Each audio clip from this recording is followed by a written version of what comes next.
श्रीपतेः परमकारुणिकस्य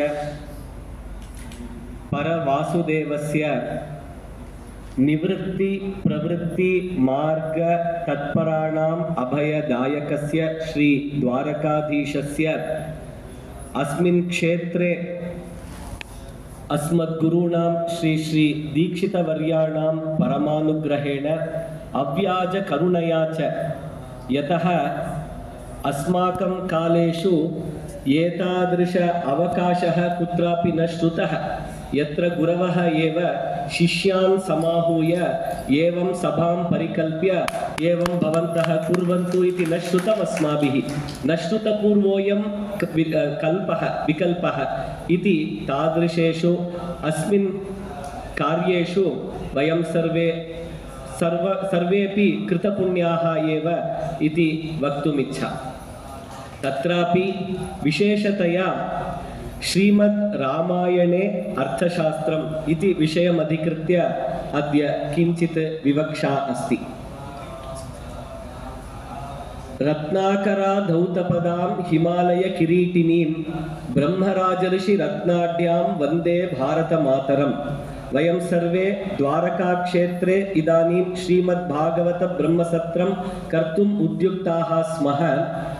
किमर्थं तावत् अत्र द्वारकामागत्य अस्माभिः कर्तव्यम् इति पृष्टे सति एतादृश अनुग्रहक्षेत्रं तत्रापि अनुग्रहगुरवः तत्रापि अनुग्रहग्रन्थोऽयं श्रीमद्भागवतं तत्रापि अनुग्रहपूर्णसत्सङ्गः वर्तते चेत् अन्यत् किं तत्र अस्माकं तत्र विवक्षा वा पिप्रैषा वा किं भविष्यति किमपि इतोपि प्रष्टुं वा अपेक्षितुं किमपि न भविष्यत्येव। एतादृश अनुग्रहक्षेत्राणि कुत्र सन्ति? अस्माकं भारते एव सन्ति। तदर्थमेव अस्माकं भारतं विश्वगुरुः इति मन्यते। विश्वगुरुः पूर्वमप्यासीत् इदानीमपि अस्ति अग्रे अपि सर्वदा भविष्यति।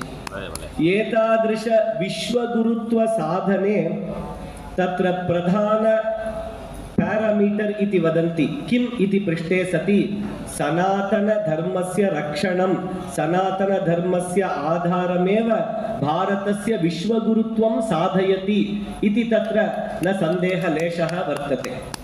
तत्रापि सनातनधर्मस्य मूलभूत आधारज्ञानम् इति पृष्टे सति तत्र 14 विद्यास्थानानि इति वदन्ति।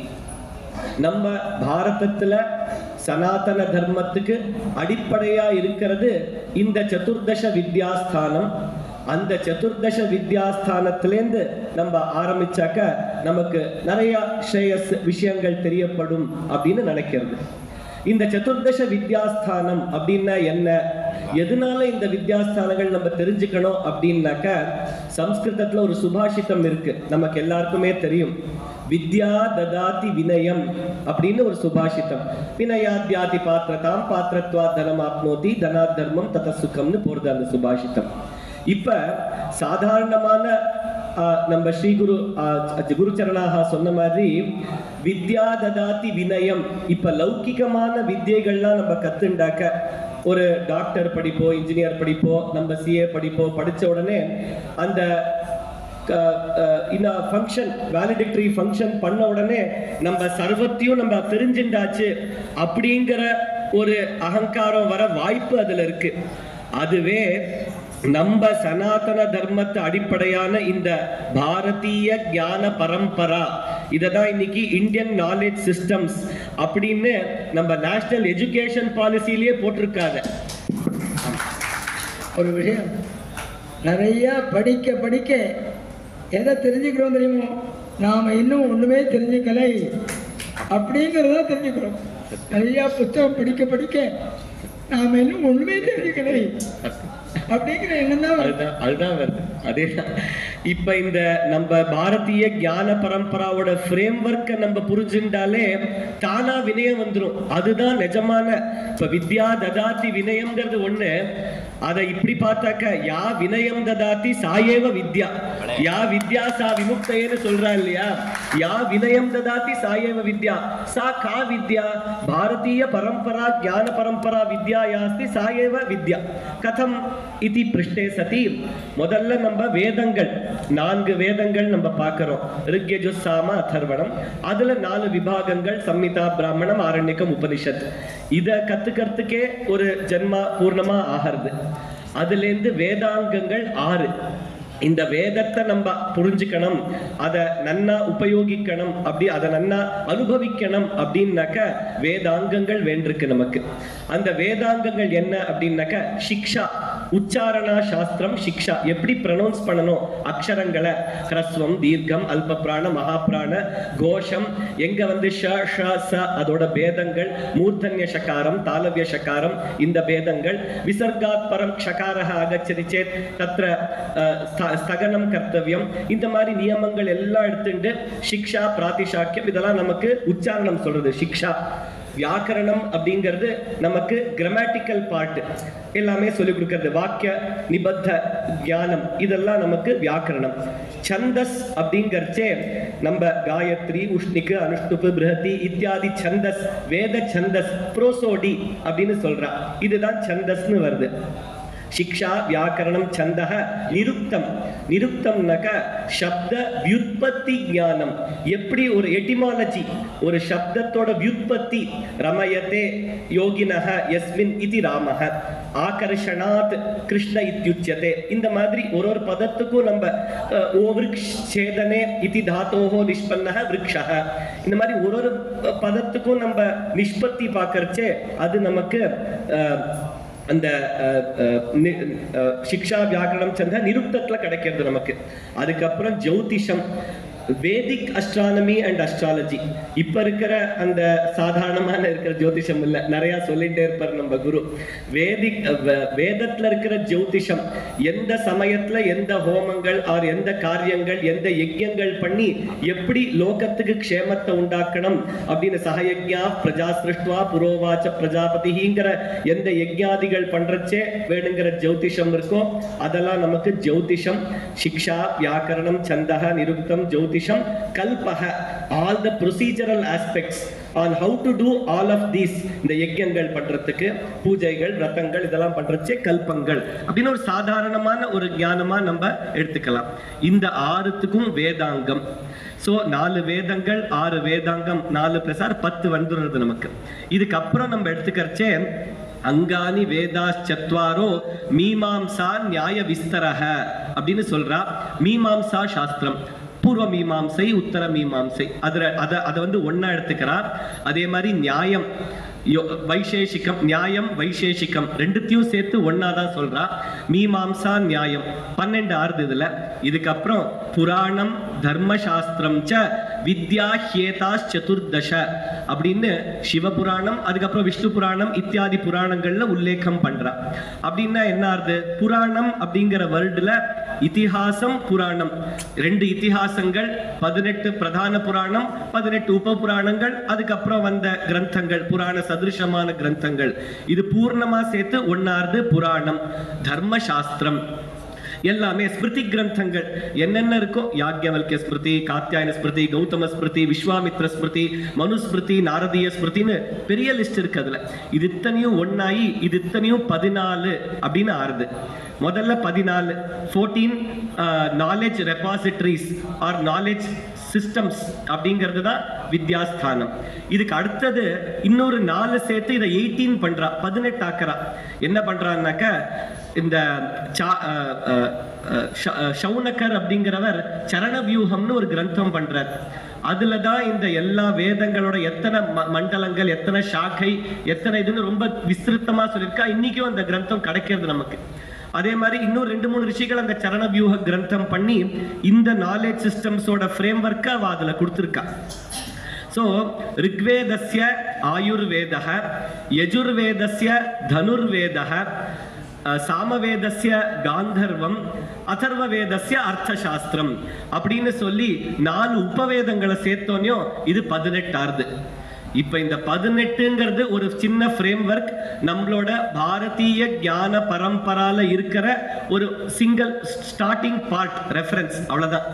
இத பார்த்த உடனே யார் இருந்தாலும் நம்ம தீக்ஷர் மாமா சொன்ன மாதிரி அவசியம் வினயம் வந்தே வரும். ஏன்னா இவ்வளோ இருக்கிற சமுத்திரத்துல நம்ம ஒண்ணுமே கத்துக்கலையே அப்படின்னு தான் ஒருத்தரையும் பார்க்கறச்சே நமக்கு தோணும். அதனால ஏஷா ஏவ வினயம் ததாதி சாயேவ வித்யா இது வக்தும் சக்கியதே. இதுக்கப்புறம் நம்ம முன்னாடி எடுத்துன்னு போனாக்க காவியங்கள் அப்படின்னு ஒண்ணு வருது. கவேஹ கர்ம காவியம். அந்த காவியத்திலையும் திருஷ்ய காவியம் ஸ்ரவ்ய காவியம்னு பிரிக்கிறா. திருஷ்யத்துல நாடகம் அப்படிங்கறச்சே 10 விதம். நாடகம் சப்பிரகரணம் பாணஹ பிரஹசனம் டிமஹ ஈஹாமிருகஹ வியாயோக சமவகாரஹ வீதி அங்க ஈஹாமிருகா தச 10 டைப் சொல்றா. இதுக்கப்புறம் உபநாடகங்கள் அது ஒரு 10 டைப் சொல்றா. இதுக்கப்புறம் ஸ்ரவ்ய காவியத்துல கத்தியம் பத்யம் சம்பூஹு. இந்த கத்திய காவியத்துல கதா ஆக்கியாயிகான்னு சொல்றா. கதானாக்க கொஞ்சம் கவி கல்பித்தமா சேர்த்துக்கலாம். ஆனா ஆக்கியாயிகான்னாக்க பியூர் ஹிஸ்டாரிக்கல் எவிடன்ஸ், என்ன நடந்ததோ அப்படியே தான் சொல்லணும். கல்ஹனாஸ் ராஜதரங்கிணி, அந்த மாதிரி ராஜதரங்கிணி இத்தியாதி கிரந்தங்கள் பார்க்கறச்சே என்ன நடந்ததோ எக்ஸாக்டா அப்படியே தான் சொல்லுவான். அதெல்லாம் ஆக்கியாயிகான்னு பேர். அதே மாதிரி கீதம்னு எடுத்துட்டாக்க, பத்ய காவியம்னு எடுத்துட்டாக்க மகாகாவியம், ரகுவம்சக, குமார சம்பவம், இந்த மாதிரி மகாகாவியங்கள். கண்ட காவியம் ரித்து சம்ஹாரக, மேகதூத்தம், இதெல்லாம் உங்களுக்கு கண்ட காவியம். அதுக்கப்புறம் முக்தகம் கீதகம்னு சின்ன சின்னதா வருது.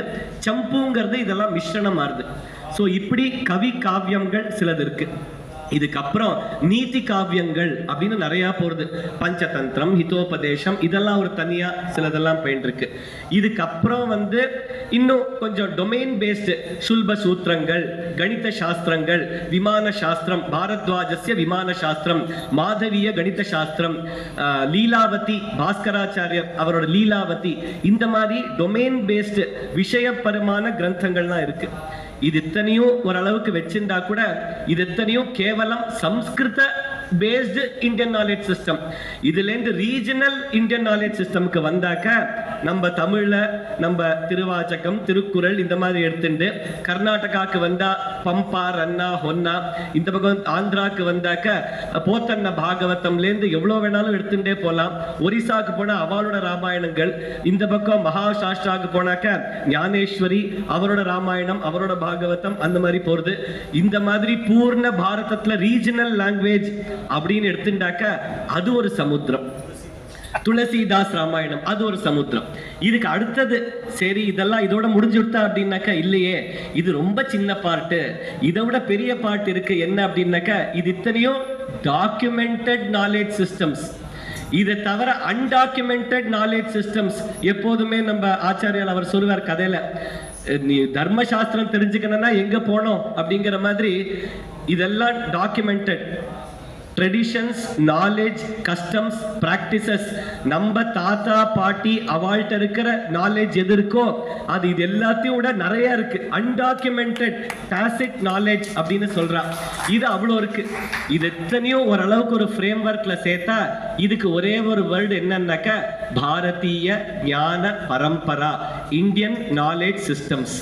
இதை நம்ம தெரிஞ்சு நம்ம அடுத்த தலைமுறைக்கு சொல்லி அவ வெளியில போறச்சே அந்த எல்லாத்தையும் பகிர்ந்துக்கிறச்சே நம்ம பாரதியாள், நம்ம சனாதன தர்மியா, நம்ம வைதிக தர்ம அனுயாயினக அப்படின்னு சொல்றச்சேயே அவ்வளோ பெருமையா இருக்கும் நமக்கு. அவ ஏதோ சின்ன சின்னதா 2-3 கொஸ்டினை கேட்டு நம்மள மடக்கரா பார்த்தேளா, அப்ப இதெல்லாம் சொன்னாலே நம்ம அவளுக்கு நல்ல உத்தரமா கொடுக்க முடியும் அப்படிங்கிறது நமக்கு தெரியப்படுறது. இந்த மாதிரி இந்த ஒரு நாலேஜ் சிஸ்டம்ல நம்ம எடுத்துட்டு வரச்சே பல விஷயங்கள் நமக்கு தெரியறது. வைஜானிக ரீதியா தெரியறது, கணித ரீதியா தெரியறது, பல விஷயங்களா தெரியறது. அப்படிங்கறச்சே நிறைய பேர் கேட்கிறா, அந்த காலத்துல ராஜ தர்மமா நிறைய இருந்திருக்கு, அந்த காலத்துல மௌலிக தர்மமா நிறைய இருந்திருக்கு. பாரதிய ஞானம் அப்படின்னாலே தர்ம சாஸ்திரம் இல்ல மோக்ஷ சாஸ்திரம் இதுதான் நிறைய இருக்கு அப்படின்னு சொல்றா. சில பேர் பாশ্চাத்யால் அந்த காமசாஸ்திராதி விஷயங்கள்லயும் சில ரிசர்ச் பண்ணிட்டு இருக்கா. ஆனா அர்த்தம்ங்கிறது உங்களுக்கு இல்லவே இல்லையே. எப்ப கேட்டாலும் அர்த்தம் அனர்த்தம் பாவய நித்தியம்னு போயிடுறேல, உங்கள்ட்ட அர்த்தத்தை பத்தி ஒண்ணுமே இல்லை இல்லையா? நாங்க தான் உங்களுக்கு எல்லாமே சொல்லி கொடுத்தோம் அப்படின்னு இன்னைக்கு டெக்ஸ்ட் புக்ல நம்ம படிச்சுட்டு இருக்கோம். இன்னைக்கு ஒருத்தர் பிகாம் ஒரு காமர்ஸ்லாம் படிக்கிறா அப்படின்னாக்க பாশ্চাத்யால் நமக்கு எப்படி ஃபைனான்ஸ் பார்த்துக்கணும், எப்படி அக்கவுண்டிங் பார்த்துக்கணும், எப்படி ஒரு நிறுவனத்தை நடத்தணும், எப்படி ஒரு தேசத்தை நடத்தணும், இதெல்லாம் அவா சொல்லி கொடுத்துதான் நம்ம கல்ச்சர்டா சிவிலைஸ்டா ஆனோம். அது வரைக்கும் நம்ம ஏதோ இப்படி நடமாடிட்டு இருந்தோம், ஏதோ தர்மத்தையும் மோட்சத்தையும் ஏதோ பார்த்துட்டு இருந்தோம், சன்னியாசிகளாவே எல்லாரும் இருந்தோம். அந்த மாதிரி ஒரு தோற்றத்தை கொடுக்க ஆரம்பிச்சிருக்கா. அது நடந்துட்டு இருக்கு. டெக்ஸ்ட் புக்லயே அப்படிதான் நம்ம எல்லாம் கத்துட்டு இருக்கோம். அப்படிங்கிற ஒரு சூழ்நிலையில இன்னைக்கு நம்ம பாரதிய ஞான பரம்பரால இந்த மாதிரி ஒரு அர்த்த சாஸ்திரத்தை பத்தி ஏராளமான விஷயங்கள் இருக்கு. அந்த விஷயத்தினால சாம்பிரதல் லோகே இன்னைக்கு இருக்கிற நம்ம ப்ராப்ளம்ஸ்லாம் அது மூலியமா சால்வ் பண்ண முடியும் அப்படிங்கிற ஒரு விஷயத்தை எடுத்துட்டு தான் இன்னைக்கு நம்ம ஒரு சின்ன பிரதிபாதனம் பண்ற ஒரு பிரயத்னம் பண்ண போறோம். அதுல நம்ம பிரதானமா எடுத்துட்டாக்க கௌட்டில்யன் அர்த்த சாஸ்திரம் அப்படின்னாலே இந்த அதர்வண வேதத்தோட அர்த்த சாஸ்திரம் இன்னைக்கு இல்ல, அது லுப்தம் ஆயிடுத்து. அப்புறமா இருக்கிற சாணக்கியர் என்ன பண்ணார், சந்திரகுப்த மௌரியனோட ராஜ்யத்தை ஸ்தாபனம் பண்றதுக்காக அவர் என்னென்ன பாடங்கள் சொல்லி கொடுத்தாரோ, விஷ்ணுகுப்தரா இருந்துட்டு அவர் என்னென்ன பாடம் சொல்லி கொடுத்தாரோ சாணக்கிய ரீதியா, அதெல்லாத்தையும் ஒரு சித்தாந்தமா பண்றச்சே பல விஷயங்கள் முன்னாடி இருக்கிறதெல்லாம் எடுத்து அது அர்த்த சாஸ்திரம் திருப்பியும் பரிகல்பனம் பண்றார். அந்த அர்த்த சாஸ்திரத்தை ஓரளவுக்கு எல்லாருமே மதிக்கிறா இன்னைக்கு. ஆனா இந்த அர்த்த சாஸ்திரத்தோட ஒரு பேஸ் நமக்கு பின்னாடி இருக்கிற கிரந்தங்கள், அதுலயும் பிரப்பிரதமமான ஆதிகாவியமான ராமாயணத்துல இருக்கு அப்படின்னு நம்ம அதை நிரூபிச்சுட்டாக்க, இதுல இருந்து அதுல அனுசூதமான ஒரு தாராகாரமான ஞானத்தை establish பண்ணிட்டாக்க, then we can easily say that India is the origin of corporate governance, economics for the world அப்படின்னு பண்ண முடியும். அதனால இந்த ஒரு பிரயத்தனம். இதுல ஒரு உதாரணமா எடுத்துட்டாக்க, கௌட்டில்யர் அவரோட அர்த்த சாஸ்திரத்துல ஒரு நிறுவனத்தை நடத்தணும் இல்ல ஒரு தேசத்தை நடத்தணும் அப்படிங்கறச்சே முதல்ல சப்த பிரகிருத்தையாக அப்படின்னு கொடுக்கிறார். இத சப்தாங்கம் அப்படின்னு நம்ம தெரிஞ்சுக்கிறோம். நம்ம சாஸ்திராமம் படிக்கிறச்சே சப்தாங்க ராஜ்ய சுகதக சப்த ரிஷி கணமண்டிதக அப்படின்னு நீங்க உபதேசம் பண்ணிருக்கேன். சோ அந்த சப்தாங்க ராஜ்ய சுகதக, சப்தாங்க ராஜ்யம் அப்படின்னா என்ன அப்படின்னு ஒரு பிரச்சனை வருது நமக்கு. சோ கௌட்டில்யன் கொடுக்கிறார், இந்த 7 அங்கங்களை ஒருத்தர் நன்னா பார்த்துட்டாக்க ராஜ்யம் நன்னா ஆயிடும். அதே மாதிரி ஒரு நிறுவனத்துக்கு இதே மாதிரி இந்த 7 பார்த்துட்டா நிறுவனம் நன்னா வகிக்கலாம் அப்படின்னு சொல்றார். அந்த 7 அங்கங்கள் என்ன அப்படின்னாக்க, முதல்து சுவாமி. சுவாமி அப்படிங்கிறது நாயக்கன் இல்ல ராஜா. ரெண்டாவது அமாத்தியக. அமாத்தியகன்னா யாரு எப்போதுமே ராஜாவோட கூட இருக்காளோ அவளுக்கு பேர் அமாத்தியக. மந்திரி சலகக்காரக, யாரு மந்திரணம் சொல்றாளோ அவர் தான் அமாத்தியக. மினிஸ்டர் அப்படின்னு எடுத்துக்கலாம். கார்பரேட் நாலேஜ்ல councillors, advisors, board of advisor அப்படின்னு சொல்றா, அவள் எடுத்துக்கலாம். ஸோ கண்ட்ரி லெவல்ல இதை நம்ம ministers, board of ministers, cabinet, state ministers அப்படின்னு சொல்றா. இதெல்லாம் அமாத்தியாக அப்படின்னு சொல்றா. சுவாமி அமாத்தியக. இதுக்கப்புறம் ஜனபதக. ஜனபதக ரெண்டுத்த குறிப்பிடுறது. ஒன்று அந்த தேசத்தோட விஸ்தாரம், the geographical location, and அதுக்குள்ள இருக்கிற ஜனங்கள், பாப்புலேஷன், ரெண்டுத்தையுமே ஜனபதங்கிற ஒரு பதத்துல எடுத்துக்கிறார். இதே கம்பெனி மூலியமா பார்த்தாக்க அதுல இருக்கிற கஸ்டமர்ஸ் யார் இருக்காளோ அவள்லாம் தான் ஜனபதக அப்படின்னு ஆறுது. அதுக்கப்புறம் துர்கம். துர்கம்னாக்க ஒரு ஃபோர்ட் அப்படின்னு சொல்றா. ஸோ எப்போதுமே வேற ராஜ்யத்திலேருந்து நமக்கு ஏதாவது அபாயம் வந்ததுன்னா ஒரு இடத்துல நம்ம போய் தங்குற மாதிரி இருக்கணும். அது துஷ்கரேன கந்தும் யோக்கியம் பவிஷ்யதி. சுலபமா யாரும் வர முடியாது. இதுல நிறைய ஔடவம், ஒரு பர்வதமான துர்கம், ஐலண்டான துர்கம், இதே டெசர்ட்ல ஒரு துர்கம், இந்த மாதிரி டிஃப்ரெண்ட் டைப்ஸ் ஆஃப் துர்கம்லாம் சொல்றாரு அவர். அது எல்லாமே நம்ம ராமாயணத்துல இருக்கு, அது பார்ப்போம். ஸோ இந்த மாதிரி துர்கம். இதுக்கு அடுத்த இன்னைக்கு துர்கம்ங்கிறது தான் நம்ம கார்பரேட்ல டிசாஸ்டர் ரிகவரி பிளான், பிசிபி, டிஆர்பின்னு சொல்றோம். இன்ஃப்ராஸ்ட்ரக்சர் செக்யூரிட்டி அப்படின்னு சொல்லி நம்ம ப்ரொடெக்ட் பண்ணிக்கிறோம். இதெல்லாம் அங்க வருது. இதுக்கப்புறம் தான் கோஷகன்னா என்ன? ட்ரெஷரி ஃபைனான்ஸ் இதெல்லாம் எப்படி பார்த்துக்கணுங்கிறது கோஷக. தண்டகங்கிறது ஒரு ராஜ்யத்துல கண்ட்ரி பார்க்கறச்சே அந்த சைன்ய பலம் அதை தண்டகன்னு சொல்றா. நியாய பலத்தையும் தண்டகன்னு சொல்றா. ஒரு கம்பெனின்னு பார்க்கறச்சே யார் யார் ஒர்க் ஃபோர்ஸ் இருக்காளோ அவ, அந்த ஆடிட் பண்றவாளும் தண்டக, லீகல் டீம் அவளும் தண்டக, இந்த இன்டர்னல் கண்ட்ரோல்ஸ் எது பார்த்துக்கிறாளோ அவளையும் தண்டகன்னு சொல்றா. இதுக்கப்புறம் மித்ரம், நம்மளோட partners, Associates, ஜேவிஸ், joint ventures, Alice யாரா இருக்காளோ அவள்லாம் மித்ரம். இந்த மித்ரத்துக்கே ஒரு சப்தமா சத்ருவும் இதுலயே சேர்த்துன்றார். ஏன்னா மித்ரம்ங்கிறது சத்ருவும் அது சேர்ந்துதான் வருது, ஒண்ணுக்கு ஒண்ணு வருது. எப்போதுமே காம்பிடேட்டர்ஸ், சத்ரு தேசங்கள் எப்போதும் இருக்கு. இந்த 7 தான் சப்தாங்கம்னு சொல்லி இதை பத்தி விசேஷமா நிறைய வர்ணிச்சிருக்கார். எப்படி ஒன்னொன்னும் இருக்கணும், எப்படி நிர்வகிக்கணும், என்ன அதுல நம்ம பார்த்துக்கணும், என்ன பார்த்துக்கூடாது, இது எல்லாத்தையும் சொல்றார் அவர். இதுக்கு இப்ப நம்ம ராமாயணத்திலேருந்து கௌட்டில்யர் அர்த்த சாஸ்திரத்துல என்ன சொல்லியிருக்கார், ராமாயணத்துல எப்படி திருஷ்டாந்தங்கள் அது அப்படியே பிரதிபலிக்கிறது அப்படின்னு நம்ம பார்க்க முடியும் அப்படிங்கறத இப்ப பார்ப்போம். This is one rare case. எப்போதும் என்ன ஆகும், முதல்ல தியரிய படிப்போம், அப்புறம் பிராக்டிகல்ஸ் வரும். இங்க எப்படி ஆயிருக்குன்னா, முதல்ல ராமாயணத்துல பிராக்டிகல்ஸ் இருந்திருக்கு, எல்லா கேஸ் ஸ்டடிஸ் ஆல்ரெடி இருக்கு. அதை வச்சுட்டு இவர் தியரியை டெவலப் பண்ணி அர்த்த சாஸ்திரத்துல போட்டிருக்கார். ஏன்னா இப்ப சுவாமி அப்படின்னு எடுத்துட்டாலே கிட்டத்தட்ட 50 குணங்கள் லிஸ்ட் பண்றார் அவர். முதல் ஒரு குரூப் ஆஃப் குணங்களுக்கு பேரு ஆபிகாமிக குணாகா. ஆபிகாமிகத்துவம் அப்படின்னா என்ன அப்படின்னாக்க, எந்த ஒரு ராஜாவை 4 பேர் பின் தொடர முடியுமோ அவன்கிட்ட என்ன குணங்களால் இவா பின் தொடர்றாளோ அந்த குணங்களுக்கு பேரு ஆபிகாமிக குணாகா அப்படின்னு வருது. இதுல ஒரு 16 குணங்கள் கொடுக்கிறா. அதுல முதல் குணமே மகாகுலீனஹ அப்படின்னு ஆரம்பிக்கிறா. அந்த மகாகுலீனத்துக்கு வியாக்கியானம் பார்த்தாக்க கணபதி சாஸ்திரிங்கிற ஒரு வியாக்கியானம் கொடுக்கிறார். சோம சூர்யாதி வம்சோத்பவ வத் அப்படின்னா மகாகுலீனாகனா யாரு, சோம வம்சியாக சூரிய வம்சியாக ஏவ அப்படின்னு அவரே சொல்லிட்டார்.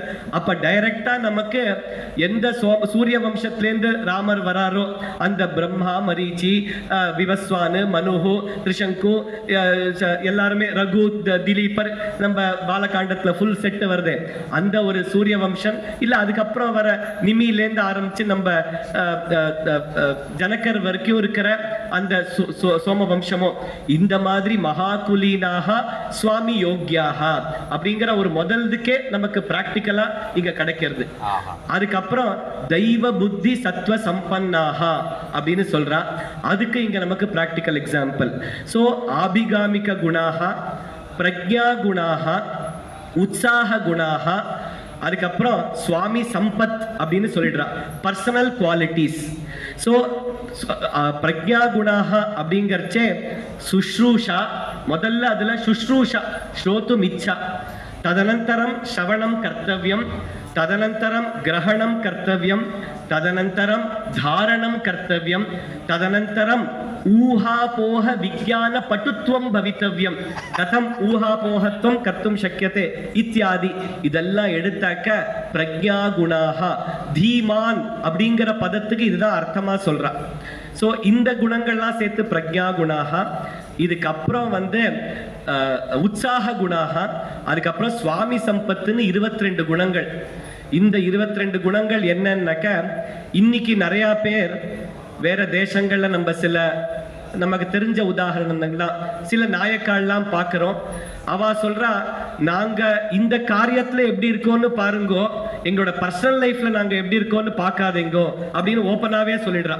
ஏன்னா நாங்க பர்சனல் லைஃப்ல வேற மாதிரி இருப்போம் அப்படின்னு சொல்றா. ஆனா கௌட்டில்யனோட அர்த்த சாஸ்திரமாகட்டும், ராமாயணத்தோட அந்த இது பார்க்கறச்சே ஒரு நாயக்கன் எடுத்துட்டாக்க அது பூர்ணமான ஒரு வஸ்து. அவர் எப்படி பர்சனலி ப்ரொஃபஷனலி எல்லாம் சேர்த்து ஒரே ஒரு சுரூபம் தான். அப்பதான் அந்த ஆபிகாமிகத்துவம் வரும். யார் யார் ஃபாலோ பண்றாளோ அவ ஃபாலோ பண்ண முடியும். இன்னைக்கு ஏதோ 2 குணத்தை பார்த்து நாளைக்கு அவ இது இல்லை அப்படின்னு கீழே பத்தனம் ஆயிடுச்சுனாக்க பிரயோஜனம் இல்லை, அவ சுவாமித்துவம் பண்ண முடியாது. இந்த சுவாமி குணாகால என்ன சொல்லியிருக்காரோ அத நம்ம ராமாயணத்துக்கு வந்தப்ப முதல்ல தசரதர்கிட்ட அந்த குணங்களை பார்க்க முடியாது. சாதாரணமா நம்ம இக்ஷ்வாக்குலேருந்தே பார்க்க முடியாது. இப்ப நம்ம காளிதாசாதேக அந்த அவ பண்றச்சே தியாகாய சம்பிருதார்த்தானாம் சத்யாய மிதபாஷினாம் யசசே விஜிகீஷூனாம் அப்படின்னு அந்த எல்லா இக்ஷ்வாக்கு வம்சத்தோட குணங்களை வர்ணிக்கிறார்.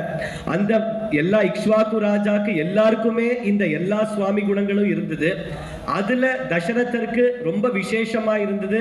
அதனாலதான் அவ்வளோ குணங்களும் ரொம்ப விசேஷமா இருந்ததுனால ததஹ பத்மபலாசாக்ஷஹ கிருத்வாத்மானம் சதுர்விதம் பிதரம் ரோச்சயாமாச ததா தசரதம் நிருப அப்படின்னு ராமரே ஒரு தசரதரை செலக்ட் பண்ணணும் அப்படின்னாக்க இந்த குணங்கள் பரிபூர்ணமா அவருக்கு இருக்குன்னு யார் சர்டிஃபை பண்ணா? ராமரே சர்டிபிகேட் கொடுத்துட்டார். அதுக்கு மேல நமக்கு வேற எதுவும் வேண்டாம். சோ அந்த குணங்கள் அவர்கிட்ட இருந்தது. அதுக்கப்புறம் யார்கிட்ட இருக்குன்னாக்க ராமர்கிட்ட இருந்திருக்கு இந்த குணங்கள். ஆரம்பத்துல வால்மீகி கேட்கிற 16 குணங்கள் ஆகட்டும், குணவான் கஷ்ட வீரியவான் தர்மக்யஸ்ச கிருதக்யஸ்சன்னு 16, இக்ஷ்வாக்கு வம்ச பிரபவன்னு அவர் நம்ம நாரதர் ஆரம்பிச்சு சொல்ற 66 குணங்கள், 64 இன்னும் 2 சேர்த்தோன்னே அது 66 ஒரு கணக்குல வருது, ஒரு கணக்குல 64 வருது. சோ இப்படி 16 ஒரு 66 வந்துருது. சரி, இதுதான் இவ்வளவுதான் குணங்கள்னு பார்த்தாக்க அயோத்தியா காண்ட முதல் சர்க்கத்துல வந்தாக்க 2வது சர்க்கத்துல பார்த்தாக்க லிஸ்ட் போயிட்டே இருக்கு. சது நித்யம் பிரசாந்தாத்மா மிருது பூர்வஞ்ச பாஷதே உச்யமானோபி பருஷம் நோத்தரம் பிரதிபத்யதே ஷீல விருத்தைர் ஞான விருத்தைஹி வயோ விருத்தைச்ச சஜ்ஜனைஹி. இப்ப வெறும் ஒரு கம்யூனிகேஷன், எப்படி நம்ம கம்யூனிகேட் பண்ணணும் அப்படிங்கிற ஒரு விஷயத்தை எடுத்தாக்க கிட்டத்தட்ட 7 காம்பினேஷன் ஆஃப் குவாலிட்டி சொல்றார் வால்மீகி. ரொம்ப ரேர், ரொம்ப விஷயமான ஒரு இது. பார்த்தா நமக்கு பரஸ்பரம் வைருத்தியம், கான்ட்ரடிக்டரியா தோணும். ஆனா அப்படி கிடையாது. அது கான்சீக்வென்ஷியலா பியூட்டிஃபுல்லா போகும். எப்படின்னாக்க முதல்ல மதுராபாஷி பூர்வபாஷி பிரியம்வதக. பூர்வபாஷியா இருக்கார் ராமர். அவரே முதல்ல எல்லார்ட்டையும் பேசுறார். பூர்வபாஷியா இருக்கார். எப்ப சாமான்யமான மனுஷாலாம் எப்ப பூர்வ பாஷியா இருப்பா? ஏதோ நம்மள்ட்ட குத்தம் சொல்றச்சேதான் கிட்டக்க நீ இப்படி பண்ண பாத்தியான்னு சொல்லுவாளே தவிர, இல்லைன்னா பூர்வ பாஷியா இருக்கிறது கொஞ்சம் விரளமான இருக்கும் அப்படின்னு தோன்றது. ஆனா இவர் அப்படி கிடையாது. பூர்வ பாஷியாவும் மதுரா பாஷி, ரொம்ப பிரியம்பதக. நமக்கு என்ன பிரியமா இருக்கோ, நம்மள்ட்ட என்ன நல்லது இருக்கோ அதை சொல்லுவாராம். சரி, இந்த மாதிரி சொல்றவா வரா நம்மள்ட்ட அப்படின்னாக்க ரொம்ப நேரம் பேசிண்டே இருப்பா, விடவே மாட்டா அப்படிங்கிற மாதிரி இருக்காரா இவர்? அப்படி கிடையாதான். மித பாஷியா இருப்பாரா. பூர்வ பாஷி, மிருது பாஷி, பிரிய பாஷி, மித பாஷி. எதனால மித பாஷியா இருக்கா அப்படின்னாக்க காளிதாசன் தான் இப்ப பதில் சொன்னார் நமக்கு. சத்யாய மித பாஷினாம். ஏன்னா வாச்சாலக சத்தியம் நவதத்தின்னு ஒரு நியாயமே இருக்கு. ஆச்சா, அதனால சத்யாய மிதபாஷினாம். மிதபாஷியா இருந்தாக்க சத்தியபாஷியா இருக்க முடியும். அதனால சத்தியபாஷியா அவர் அந்த மாதிரி இருக்கார். சரி, இவ்வளோலாம் சத்தியத்தை சொல்றாரே. ஏன்னா சத்தியம் ப்ரூயாத் பிரியம் ப்ரூயாத் ந ப்ரூயாத் சத்தியம் அப்ரியம் பிரியஞ்சா நானிருத்தம் ப்ரூயாத் ஏஷ தர்ம சனாதனஹ. இது ரெண்டுத்தையும் எப்படி மேனேஜ் பண்றார் அப்படின்னாக்க அதை நமக்கு பிரியமாவும் சொல்லி கடைசியில நமக்கு ஹிதமாவும் சொல்லிடுறார். ஹிதபாஷி அப்படின்னு ஆயிடுறார். சோ பூர்வபாஷி, பிரியபாஷி, மிருதுபாஷி, மிதபாஷி, சத்தியபாஷி, ஹிதபாஷி இத்தனையும் சேர்ந்து கொண்டு வந்துடுறார். சரி, இப்படி இருக்காரே அவர் அப்படின்னாக்க யாராவது இப்ப வேற இந்த மாதிரி யாராவது நச்ச அனுத்த கதா ப்ரூயாக யாராவது ஏதாவது ஜெனரலா வம்பு பேசினா என்ன பண்ணுவார் அப்படின்னாக்க அந்த இடத்துல இருக்க மாட்டாராம். ராமராமான்னு ஒரு நாமாவை சொல்லிட்டு அப்படியே போயிடுவாராம் அங்கேருந்து. சரி, இப்படி பயந்துட்டு ஓடுறாரு. நம்ம ஏதாவது ஒரு டிபேட் விவாதத்துக்கு வாக்கியார்த்தத்துக்கு கூப்பிட்டா வருவாரோ அப்படின்னாக்க அங்க வரச்சே வாசஸ்பதிர் யதா, எப்படி வாசஸ்பதி பேசணுமோ அந்த மாதிரி அந்த டிபேட்ல எல்லாரையும் ஜெயிக்கிறதுக்கு வேண்டிய ஒரு குணமும் அவர்கிட்ட சேர்ந்திருக்கு அப்படின்னு இந்த மாதிரி ஒரு 7-8 குணங்கள் வெறும் கம்யூனிகேஷன்ல சொல்லியிருக்கா. இந்த மாதிரி ஒன்னொன்னா பார்த்தாக்கா நஸ்மரத் அபகாராணாம் கிருத்தமத் ஆத்மவத்தையா கதஞ்சித் உபகாரேன கிருத்தே நெய்கேன துஷ்யதி. இந்த மாதிரி பிதேவ உற்சவசை மனுஷியானாம் பிதேவ பரிதுஷ்யதி. யாராத்துல ஒருத்தராத்துல ஏதாவது சின்ன காரியத்துக்கு போற வழியில ஒரு இன்விடேஷன் கொடுத்திருந்தா இவர் போய் எல்லா வேலையும் முடிச்சுட்டு வருவாராம். அந்த மாதிரி ஒரு ராம குணங்கள் நம்ம எங்குமே பார்க்க முடியாது. இந்த மாதிரி ஒரு சுவாமி குணங்களை எல்லாத்தையும் நடத்தி காமிச்சவர் நம்ம தசரதர், ராமர், இக்ஷ்வாகு வம்சத்துல எல்லாருமே நடத்தி காமிச்சிருக்கா. இதுல நிறைய பேர் சொல்றா, நீங்க சொல்றச்சே வெறும் ராமர்னு சொல்றேன், தசரதர்னு சொல்றேன், ஆனா இந்த மாத்திருக்கள் பத்தி ஒண்ணுமே சொல்றது இல்லையே அப்படின்னாக்க அதுக்கு நமக்கு ஹனுமான் பதில் கொடுத்துட்டார், வால்மீகியும் ஒரு பதில் கொடுத்தார். சீதையோட குணங்கள் எப்படி அப்படின்னு பார்த்தாக்க அதை பத்தி நாம ஃபுல்லா சொல்ல முடியாதுப்பா. நான் இந்த ராமாயணத்துக்கு பேரே சீதாயா சரிதம் மகத் அப்படின்னு கொடுத்துடுறேன். இல்ல பௌலஸ்ய வதம்னு வச்சுக்கோ, இல்ல ராமாயணம்னு வச்சுக்கோ, இல்லைன்னா சீதாயா சரிதம் மகத் எப்படி வேணா வச்சுக்கோ. ஏன்னா இது ஃபுல்லா நீ பாராயணம் பண்றச்சே சீத்தை யோசிச்சுட்டு பாராயணம் பண்ணினா பூர்ண கிரந்தமும் சீதா பரமா உனக்கு அப்படியே தெரியும். அந்த மாதிரி ஒரு மகத்துவம் இருக்குப்பா இந்த கிரந்தத்துலன்னு வால்மீகி சொல்றார். சுந்தர காண்டத்துல ஹனுமான் சொல்றார், இவ்வளோலாம் ராம குணங்கள் கேட்டேன் இல்லையா நீங்க, சீதைக்கு என்ன குணங்கள்னு தெரியல அப்படின்னா ஒரே ஆன்சர் தான், துல்யசீல வயோவிருத்தாம் துல்யாபிஜன லக்ஷணாம் ராகவோர்ஹதி வைதேஹீம் தஞ்சேயமசிதேக்ஷணா. துல்யசீல வயோவிருத்தாம், என்னென்ன ராமருக்கு சொல்லிருக்கோமோ ஷீலத்திலேயோ வயசுலயோ விருத்திலேயோ துல்யாபிஜன லக்ஷணாம், அபிஜனத்துவம் இப்பதான் சொன்னோம், ஆபிகாமிக குணாக, இது எல்லாத்தும் அபிஜன லக்ஷணானி யானி சந்தி, எல்லாமே என்னென்ன இருக்கோ இது எல்லாம் பூர்ணமா சீத்தையிலும் இருக்குப்பா, அதுல டவுட்டே கிடையாது. ஆனா சீத்தையில +1 ஒரு பாயிண்ட் எக்ஸ்ட்ரா இருக்கு. என்ன அப்படின்னா அந்த சுவாமினிக்கு வேணுங்கிற ராஜ்னிக்கு வேணுங்கிற என்ன காருண்யம் இருக்கோ அசிதேக்ஷணா அப்படின்னு சொல்லி அதுல முடிக்கிறார். சோ அப்படி பார்க்க போனா சீதைக்கு ராமனோட ஒரு குணம் ஜாஸ்தி, அசிதேக்ஷணா காருண்யத்வாத்து அப்படின்னு. இத ஆச்சாரியால் ரொம்ப நல்லா சொல்லுவா. பராசர பட்டர் ரங்கநாதனோட அந்த அலங்காரம் சொல்றச்சே எப்படின்னு ரொம்ப நல்லா நிறைய பேர் கேட்டிருக்கோம், அனுபவிச்சிருக்கோம். அசிதேக்ஷனாங்கிற ஒரு பதத்துக்கே நிறைய சொல்லியிருக்கார் ஆச்சாரியர். சோ இந்த மாதிரி அந்த சுவாமி குணங்கள் என்ன தியரியா நம்ம அர்த்த சாஸ்திரத்துல படிக்கிறோமோ அது பூர்ணமாவே திருஷ்டாந்தமா இக்ஷ்வாகு வம்ச ராஜானக தசரதர், ராமர், சீதை இவா இத்தனை பேர்லயும் அவ நடந்து காமிச்சுட்டாத. நம்ம அதை தெரிஞ்சுட்டு நம்ம ஃபாலோ பண்ணாலே போறோம், நமக்கு சுவாமி குணங்கள் புரிஞ்சிடும். இதுதான் முதல் சப்தாங்கத்துல முதல் விஷயம். ரெண்டாவது விஷயம் அமாத்யாஹா. அமாத்யா அப்படிங்கிற சப்தம் என்ன அப்படின்னாக்க, அமா அப்படிங்கிற சப்தம் அமா சகவசதி, சேர்ந்து இருக்கா. அம்மா அம்மா அப்படின்னாலே எப்போதும் ராஜாவோட சேர்ந்தே இருப்பாவா. ஏன்னா அவ என்ன நடத்துறா, அவளுக்கு என்ன அவ மனசுல ஓடுறது. நம்ம இக்ஷ்வாக்கு வம்ச மந்திர சொல்றச்சே நிறைய தரம் சந்திரன் மாமா பாகவதர் மாமா சொல்லியிருக்கார். இங்கிதக்யாக கல் கோசலாக ஒரு 10 தடவை சொல்லுவார் அந்த இதுல.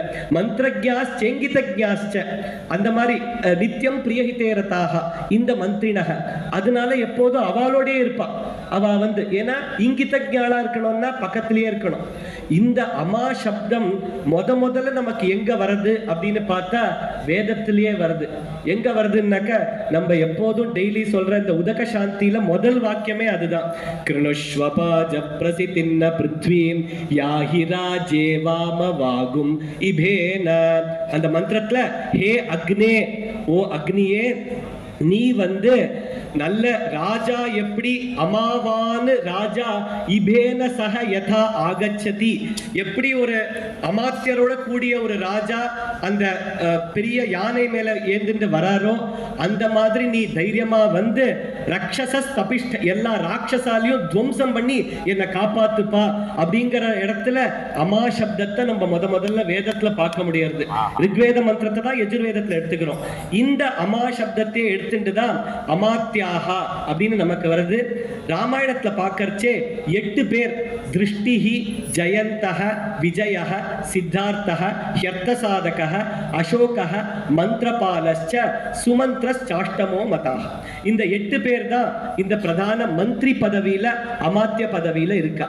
இதோட சேர்த்து 2 வசிஷ்டர், வாமதேவர்னு 2 புரோஹிதாக, அதை தவிர சின்ன சின்ன மந்திரிகள் நிறைய, அதை தவிர நிறைய அத்தியக்ஷாக, கர்மாத்தியக்ஷாக, இந்த மாதிரி டிபார்ட்மெண்ட் இவாள்லாம் இருக்கா. கடைசியில நம்ம பட்டாபிஷேகத்து போர்ச்சே ஸ்ரேணி முக்கியாக இவாள்லாம் வந்து அட்டெண்டன்ஸ் போட்டு நமஸ்காரம் பண்ணிட்டு போனா. இந்த அசோசியேஷன்லாம் இன்னைக்கு சொல்றோமே, இந்த traders association, goldsmith association, இவாள்லாம் இந்த மாதிரி எல்லா அசோசியேஷனை அந்த காலத்திலேயே பண்ணி வச்சிருக்கா. இவாள்லாம் பட்டாபிஷேக சமயத்துல வந்து பட்டாபிஷேகம் ஆயிருக்கு அப்படின்னு இந்த காலத்துல எப்படி பண்ணிட்டு இருக்கோமோ இது அந்த ராமராஜ்யத்திலே நடந்திருக்கு அப்படிங்கறதெல்லாம் நமக்கு இந்த பூர்ண அமாத்தியத்துல தெரிய வருது. சோ அமாத்திய குணத்தை சொல்றச்சே விசேஷமான ஒரு விசாரத்தை சொல்றா. இன்னி ஒரு சாம்பிரதம் லோகே இருக்கிற ஒரு ப்ராப்ளம் என்ன அப்படின்னாக்க, எந்த மாதிரியோ இருக்கிற சில மந்திரிகள் ஆர் ஜனங்கள் மந்திரி பதவிக்கு வந்துடுறா. அதை தடுக்கணும் அப்படின்னாக்க நம்ம அர்த்த சாஸ்திரத்திலயும் சொல்றார், கச்சித் சர்க்கத்துல அமாத்யான் உபதாதீதான் அப்படிங்கிற ஒரு பதத்தை உபயோகம் பண்றார். இந்த உபதா அப்படின்னா என்ன அப்படின்னாக்க, உபதா அப்படிங்கறச்சே டெஸ்ட், பரீட்சை. 4 விதமான பரீட்சை பண்ணி யாரு இந்த 4 விதமான பரீட்சையில பாஸ் ஆகிறாளோ அவாதான் மந்திரி பதவிக்கே யோக்யாள் அப்படிங்கிறத இவர் அர்த்தசாஸ்திரம் சொல்லியிருக்கார். அத ஆல்ரெடி இம்ப்ளிமெண்ட் பண்ணிருக்கா நம்ம ராமாயணத்துல. ராமர் கேட்கிற, கச்சித்து அமாத்யான் உபதாதீதான் அமாத்யான் நியோஜயசி, நீ அவளதான் சேர்த்திருக்கியா அப்படின்னு. உபதானா என்ன அப்படின்னாக்க, தர்மோபதா, அர்த்தோபதா, காமோபதா, பயோபதா. எப்படின்னாக்க, சாதாரணமா யார் யார் மினிஸ்டர் பதவிக்கு அப்ளிகேஷன் போட்டு வந்திருக்காளோ அவள்லாம் ஒரு இடத்துல அப்படி சேர்த்து வச்சிருப்பாளாம். சேர்த்து வச்சிருக்கச்சே யாரோ தெரியாதவாள்லாம் இப்படி பேச்ச ஆரம்பிப்பாளாம்.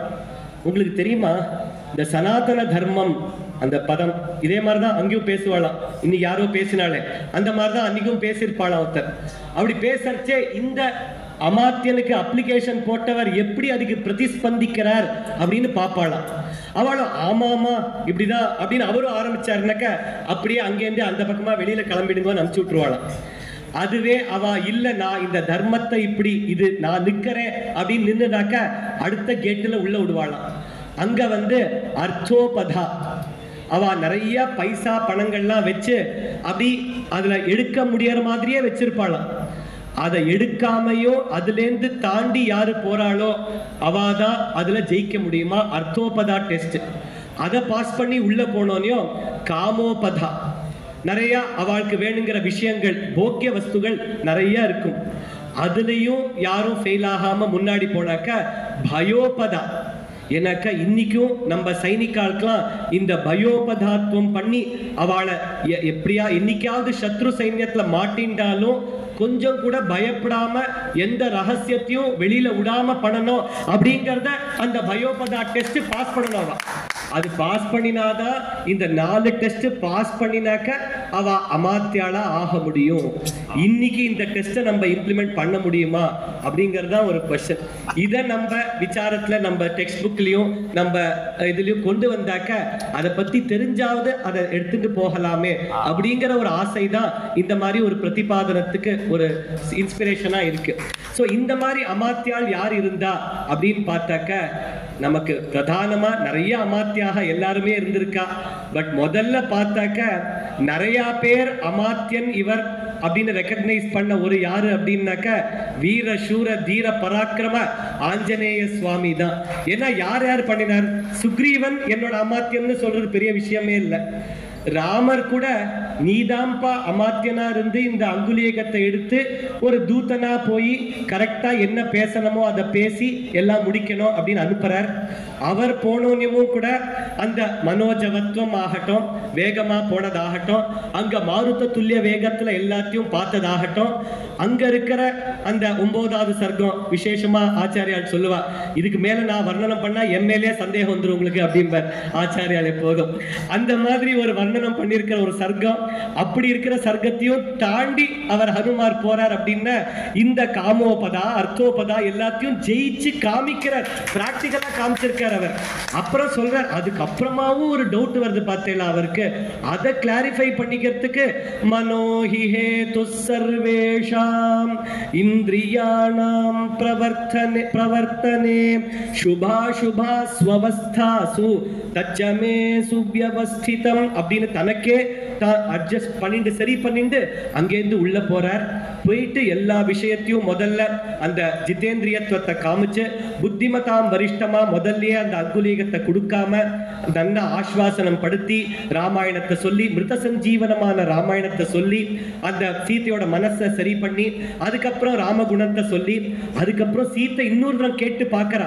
ஏன்னா சீத்தை பெரிய ராக்கியனும் முதல்ல எப்படி பதில் சொல்றார், நான் கொஞ்சம் கதை சொன்னப்புறம் எப்படி மாத்தறாளா ரெண்டாவது தரம். எப்போதுமே இதெல்லாம் இன்டராகேஷன்ஸ், இதுல நாங்க ஆடிட்ல ஃபோரென்சிக் ஆடிட்னு ஒண்ணு உண்டு, அதுல பண்றச்சே இப்படிதான் பண்ணுவோம். முதல்ல சாதாரணமா கேட்போம், அதுக்கப்புறம் இன்னும் 2-3 விஷயங்கள் கேட்டு திருப்பியும் அப்படியே மாறாம சொல்றாளா இல்ல கொஞ்சம் மாத்தி மாத்தி சொல்றாளான்னு பார்ப்போம். இப்படி மாத்தி மாத்தி சொன்னாக்க அதுல ஏதோ கொஞ்சம் அசத்தியம் கலந்திருக்கு அப்படின்னு தெரிஞ்சிடும் நமக்கு. அந்த மாதிரி இருக்கிறதையும் நன்னா கரெக்டா சொல்லி கடைசியில அந்த அங்குலீகத்தை கொடுத்து அவர் தன்னோட இதை பண்ணோனையும் சீத்தைக்கு நல்ல ஒரு விசுவாசம் வந்து சீத்தையும் 3 சர்டிபிகேட், விக்ராந்தஸ்துவம், சமர்த்தஸ்துவம், பிராக்யஸ்துவம் அப்படின்னு 3 சர்டிபிகேட் கொடுத்தோனையும் அவளுக்கும் இந்த மாதிரி ஒரு அமாத்தியன் இருந்தா எனக்கும் நன்னா இருக்குமே அப்படின்னு சொல்லி சீத்தையும் தன்னை தூத்தனா எடுத்துட்டு அபிஞானத்தை, அந்த ஒரு காக்க பிரசங்கம், அந்த ஒரு சூடாமணி பிரசங்கம், அந்த ஒரு மனசிலாயாஸ்திலக எல்லாத்தையும் கொடுத்துட்டு யதாச்ச சமஹாபாஹு மாம் தாரயதி ராகவஹ அஸ்மாத் துக்காதுபாரோஹ துவம் சமாதாதுமர்ஹசி, உன்னால தான்ப்பா இந்த பண்ண முடியும், அதனால என்ன பண்றேன், ஐ எம் அப்பாயிண்டிங் யூ துவமஸ்மின் காரிய நிர்யோகே பிரமாணம் ஹரிசத்தம.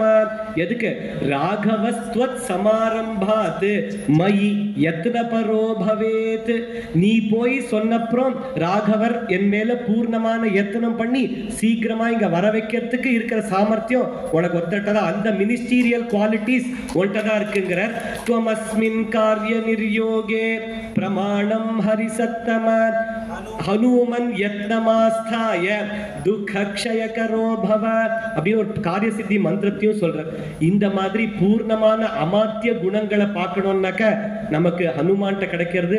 இதை தவிர இதுல என்னன்னாக்க விதி நிஷேதம் எல்லாமே ரெண்டையும் நம்ம பார்க்க முடியாது.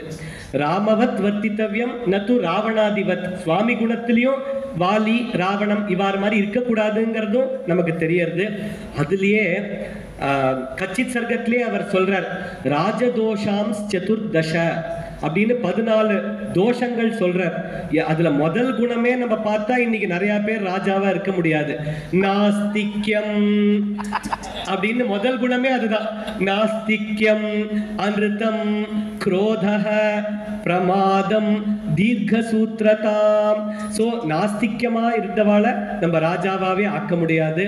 நாஸ்திக்யம், அன்ருத்தம், யாரு அசத்தியத்தை சொல்றாளோ, எங்களுக்கு இங்கேருந்து இவ்வளவு இது பைசா வந்தது வரல அப்படின்னு சில ராஜ்யங்களோட மினிஸ்டர்லாம் சொல்லிட்டு இருக்கா. இப்ப எங்க தேசத்து ராஜா மாதிரி சில பேர் அசத்தியத்தை சொல்லிட்டு இருக்கா. அந்த மாதிரி அன்ருத்தம், குரோதஹ, பிரமாதம், தீர்க்க சூத்திரதா, இது சம்ஸ்கிருதத்துல வத பிரமாதம். இது பிரமாதம் அப்படின்னாக்க தமிழ் பிரமாதம் கிடையாது. சம்ஸ்கிருதத்துல பிரமாதம்னாக்க கொஞ்சம் கேஷுவலா ரிலாக்ஸா நெக்லிஜென்ட்டா இருக்கிறதுக்கு பேர் பிரமாதத்வேன சக வர்த்ததே அப்படின்னு வருது. பிரமாதம், தீர்க்க சூத்திரதாம், அதுக்கப்புறம் அனவதானதா. அனவதானதா, அவதானம் அப்படின்னா நல்ல கவனிச்சு வேலை பண்றது. அனவதானதா, அனவதானதா, சோ கொஞ்சம் கூட கவனம் இல்லாம யாராவது வேலை பண்ணினாக்கா அதுக்கு பேர் பிரமாதம். அந்த மாதிரி ராஜா அந்த தோஷத்தை வச்சுக்க கூடாது. அமரத்துல கொடுத்து பிரமாதா அனவதானதா. அனவதானம் அப்படிங்கிறான் அமரத்துல. அந்த மாதிரி பிரமாதம். அதே மாதிரி அதர்சனம் ஞானவதாம், யாரு ஒரு ராஜா அப்பப்ப சமய சமயத்துல போய் ஞானிகளை பார்க்கலையோ அவன் ராஜனா இருக்கிறதுக்கு யோக்கியன் இல்லையா. அதனாலதான் இன்னைக்கும் நம்ம நிறைய அந்த காலத்துல இருந்து மகா பெரிவாள நிறைய ராஜாலாம் வந்து பார்த்திருக்கா. ஸ்ரீ ஸ்ரீ சந்திரசேகர சுவாமிகள் அவாள நிறைய ராஜாலாம் இன்னைக்கும் நிறைய ராஜாலாம் வந்து சுவாமிகளை பார்த்து அதர்சனம் ஞானவதாம் அது ஒரு தோஷமாவே சொல்லி. காளிதாசனும் அதான் வசிஷ்டர் வந்து திலீபன் பார்த்தான், திலீபன் வந்து பார்த்துட்டு போனோம் அப்படின்னு காவியம் பண்ணிருக்காங்க சொல்லியிருக்கா. அதே ஒரு திருஷ்டாந்தமா சொல்லியிருக்கா. சோ அதர்சனம் ஞானவதாம் இதுவே ஒரு தோஷமா சொல்றா. ஆலஸ்யம் பஞ்சவிருத்திதாம், சோ ஆலஸ்யம் இருக்கிறவர் ராஜாவா முடியாது. பஞ்சவிருத்திதாம், இந்திரியத்துக்கு யாரு கொஞ்சம் அடிமையா இருக்காளோ, பஞ்சவிருத்திதாம் அந்த இந்திரியத்துக்கு இருக்காளோ அவ ராஜாலா இருக்க முடியாது. அதே மாதிரி ஏக சிந்தனம் அர்த்தானாம், தனியா ஒருத்தன் தானே யோசிச்சு தானே டிசைட் பண்ணி இங்கேருந்து அங்க ராஜ்யத்தை மாத்துறேன், அங்கேருந்து இங்க 17 தடவை மாத்தினாலே அவள்லாம் ராஜா கிடையாது. சோ அந்த மாதிரி ஏக சிந்தனம் அர்த்தானாம் அனர்த்தஜ்ஞைச்சாபி மந்திரணம், அர்த்த சாஸ்திரத்தை தெரியாதவாளோட நம்ம மந்திரணம் பண்ணினா அதுவும் ஒரு தோஷம்தான். அதே மாதிரி நிச்சிதானாம் அனாரம்பக, நம்ம ஒரு விஷயத்தை நிச்சயம் பண்ணிட்டாக்க அதை உடனே ஆரம்பிக்கணும். ஆச்சா, அந்த கட்சி சங்கத்திலும் சொல்ற க்ஷிப்ரம் ஆரபசே கர்த்தும் நதீர்கயசி ராகவ, ஒண்ணு ஆரம்பிச்சுட்டாக்க டிசைட் பண்ணிட்டாக்க டிசைட் பண்றதுக்கு டைம் எடுத்துக்கலாம். இந்த விஷயம் தெரியணும், இந்த டேட்டா வரணும், அனலிட்டிக்ஸ் வராம நான் பண்ண மாட்டேன். Decision making may be delayed but implementation should never be delayed. எல்லாம் அவள் தெரிஞ்சு இம்ப்ளிமெண்ட் பண்ணவா அவள்கிட்ட சொல்றது எனக்கு ஒரு சந்தோஷம். சரியா? சோ அந்த மாதிரி க்ஷிப்ரம் ஆரபசே கர்த்தும் ந தீர்கயசி ராகவ, அந்த மாதிரி நிச்சிதானாம் அனாரம்ப மந்திரஸ்ய அபரிரக்ஷணம். ஒரு கான்ஃபிடென்ஷியலா ஒரு மீட்டிங் போட்டு நம்ம எல்லாம் பேசியிருக்கோம், வெளியில நம்ம வரத்துக்குள்ள இப்படி பண்ணினாலாமே இப்படிதான் யோசிச்சிருக்கலாமேன்னு 2 பேர் கேட்டாக்க நமக்கு தூக்கி வாரி போடும் இல்லையா. அதனால ஏன்னா அங்கேருந்தே அவ பேசி மெசேஜ் ஏதோ போட்டு விட்டுருப்பா. சோ அந்த மாதிரி இருக்கக்கூடாது. மந்திரஸ்ய ரக்ஷணம் கர்த்தவ்யம், மந்த்ரோ விஜயமூலம் ஹி பரம் சுசம்ருதஹ. அந்த மந்திரணம் அப்படின்னாக்க ஒரு க்ளோஸ்டு குரூப்பா தெரிஞ்ச விஷயத்துக்காராலோட சாஸ்திரங்களை புரிஞ்சவாளோட நம்ம பேசி டிசைட் பண்ற டிசிஷன் என்ன இருக்கோ அது விஜயத்துக்கு காரணமாகும். ஆனா அது கொஞ்சம் கூட லீக் ஆகாம கான்பிடென்ஷியலா பார்த்துக்கணும். அதுலயும் என்ன சொல்றான்னாக்க, நம்ம இவா இங்கேருந்து வெளியில போறச்சேயே வாசல 4 பேர் மைக் வச்சு நின்றுட்டு இருப்பா. அவ உங்க மூஞ்சிய பார்த்தே கண்டுபிடிக்கிற மாதிரி இருக்கும். ஸ்பெசிபிக்கா சொல்ற, உங்க முகத்தை பார்த்து பொர்த்தியாருக்கு எதுவுமே புரியக்கூடாது. அந்த மாதிரி நியூட்ரலா வச்சுக்கணும் முகத்தை. அதுவே ஆனாக்க சத்ரு பட்சத்திலேருந்து யாராவது வந்தாக்க அவ மூஞ்சிய பார்த்தோனுமே அவ என்ன யோசிக்கிறான்னு அந்த இங்கிதத்தையும் உங்களுக்கு இருக்கணும் அப்படின்னு 2த்தையும் சொல்லி நம்ம ராமர் சொல்லி கேட்கிறார் பரதர்ட்ட. இதெல்லாம் இங்க கொடுக்கிறார்.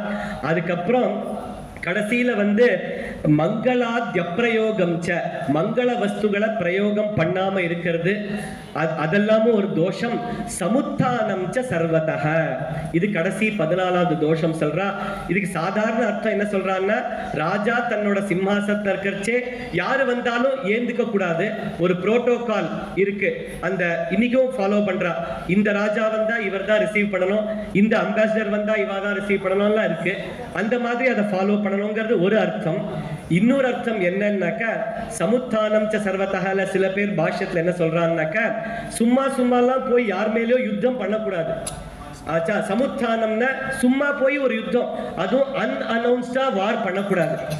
நம்ம வந்து ஏதோ அஸ்வமேத யாகம் இருக்கிறச்சே அஸ்வத்தை அனுப்பிச்சிருக்கச்சே அதுவும் பட்டிக்கா போட்டுதான், உங்களுக்கு விருப்பம் இல்லைன்னாக்கா சொல்லுங்க, அதுவும் நாங்க பேசி பார்க்கிறோம், நீங்களே அக்ரி பண்ணா நாங்க யுத்தம் பண்ண மாட்டோம், அப்படிதான் அழிச்சுட்டு போனோம். அதை விஜய யாத்திரை இந்த மாதிரி காலத்துலதான் தயாரா இருக்கிறச்சே போய் யுத்தம் பண்ணணுமே தவிர சும்மாலாம் போய் இப்ப சில தேசங்கள் இன்னொரு தேசம் மேல 2-3 எக்ஸாம்பிள் பார்த்துட்டு இருக்கோம்.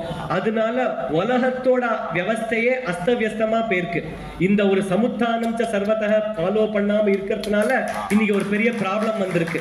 இது ஒரு ராஜ தோஷமா அன்னைக்கே சொல்லிட்டார் நம்ம இதுல.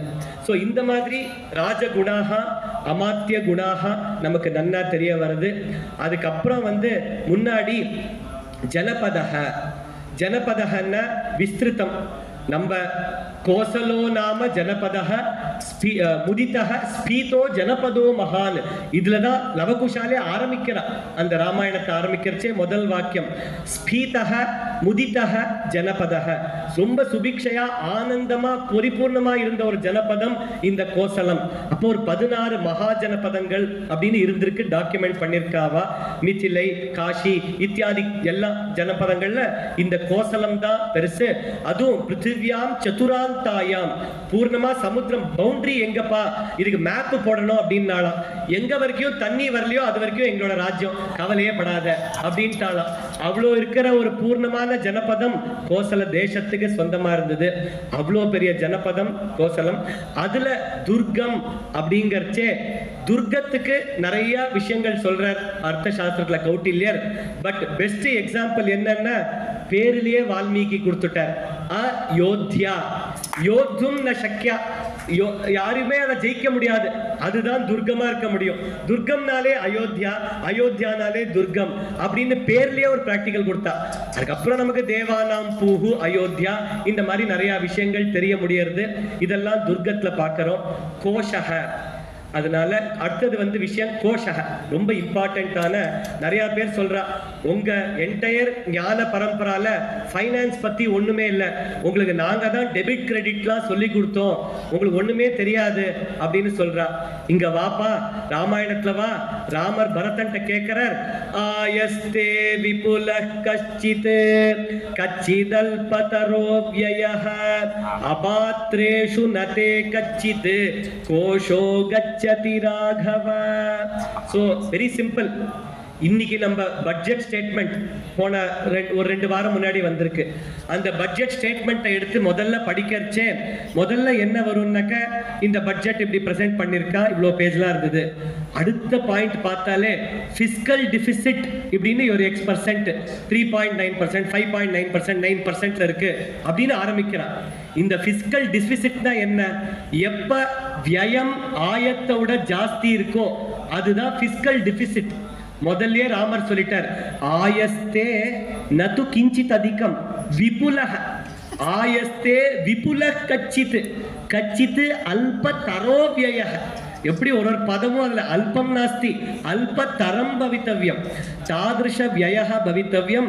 இந்த மாதிரி இருந்தாக்க இந்த பிஸ்கல் டிஃபிசிட்ங்கிற ப்ராப்ளம் இன்னைக்கு பட்ஜெட்ல என்ன கஷ்டப்பட்டு இருக்கோமோ, என்ன டீஃப்ளேஷன் டிவேல்யூஷன் என்னென்னலாம் பட்டு இருக்கோமோ எதுவுமே வந்திருக்காது. ராமரை ஃபாலோ பண்ணியிருந்தாக்க, நம்ம ராமரை ஃபாலோ பண்ணாதால இந்த கஷ்டங்கள்லாம் நமக்கு வந்திருக்கு அப்படின்னு கோஷத்துல நமக்கு தெரியுது. அதே மாதிரி அவர் சொல்றார், கச்சிதர்த்தம் விநிச்சித்ய லகுமூலம் மகோதயம். இன்னைக்கு ஒரு ப்ராஜெக்ட் எடுத்துன்னு போனா கண்ணன் மாமாட்டியோ யார்ட்டையோ எடுத்துன்னு போனாக்க ஃபர்ஸ்ட் கேட்பார், what is your return on investment, what is the payback period அப்படின்னு கேட்பாவா. இததான் அன்னைக்கு அவரே சொல்லிட்டார், லகு மூலம். உன்னோட எஃபர்ட்ஸ் என்ன நீ போடுறையோ மூலம் அது லகு இருக்கணும். மகா உதயம், அதுலேருந்து வர பிரதிபலங்கள் என்ன இருக்கோ அது மகத்தரமா இருக்கணும். இதை என்ன பண்ணணும்? கச்சித்து அர்த்தம் விநிச்சித்ய லகு மூலம். எல்லா அர்த்தகரியான விஷயங்கள்ல ஒன்னொன்னுத்திலையும் இதுல லகு மூலம் மகோதயம் இருக்கா. ஃபர்ஸ்ட் ஆயஸ்தே விபுலத்துவம் பார்த்துடணும். அதுலயும் சாதாரணமா விபுலத்துவம் பார்க்காம இதை விட multiple, how many times, X times, இவ்வளோ எக்ஸ், 10x 5x இருக்கா அப்படின்னு பார்த்து லகுமூலம் மகோதயம். அதுக்கப்புறம் டிசைட் பண்ணப்புறம் தான் க்ஷிப்ரமாரபசே கர்த்தும் நதீர்கய சிராகவான்னு அந்த ஸ்லோகத்துல சொல்றா. இதுக்கப்புறமே அந்த ஆயஸ்தே விபுல கச்சித்லயே 2வது வாக்கியம் பார்த்தாக்க ஸ்பெண்ட் மேனேஜ்மெண்ட் அப்படிங்கிற ஒரு சாப்டரே உண்டு நமக்கு இன்னைக்கு பிகாம்ல. எங்க நம்ம செலவழிக்கணும், எங்க செலவழிக்க கூடாது அப்படின்னே ஒரு விஷயம். அந்த விஷயத்தை கிளீனா சொல்லிட்டார். அபாத்ரேஷு நதே கச்சித் கோஷோ கச்சதி ராகவ. முன்னாடி பாத்திரங்கள்னா என்ன? பிராமணாக, தேவாலயாக, ஆயத்தனானி, இதெல்லாம் முன்னாடி சொல்றார். இந்த மாதிரி சத்பாத்திர விஷயங்கள்ல என்னென்ன செலவழிக்கணுமோ இதை தான் பண்ணணும்.